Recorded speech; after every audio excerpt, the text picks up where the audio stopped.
ഇതെന്റെ ഭർത്താവ് വാങ്ങിച്ചെന്ന പുതിയ നെക്ലസ് എങ്ങനെയുണ്ട്? സൂപ്പർ ആയിട്ടുണ്ട്. എത്രയായി? ഇതോ 2 വഴക്ക്, 2 ദിവസം മൗനവ്രതം, 1 ഉണ്ണാവൃതം, അത്രയുള്ളോ?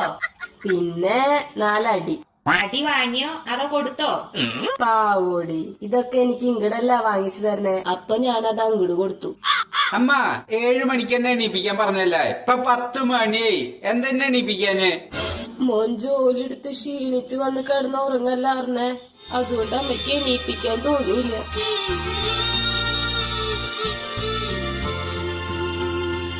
ശരി അമ്മ ഞാൻ നാളെ ലീവാണ്, ജോലി എടുത്ത് ഒരുപാട് ടയേർഡാണ്, നാളെ എന്നെ എഴുന്നേപ്പിക്കേ വേണ്ട. സമയം ഇപ്പൊ 4 മണി, ഇത് കറക്റ്റ് സമയം.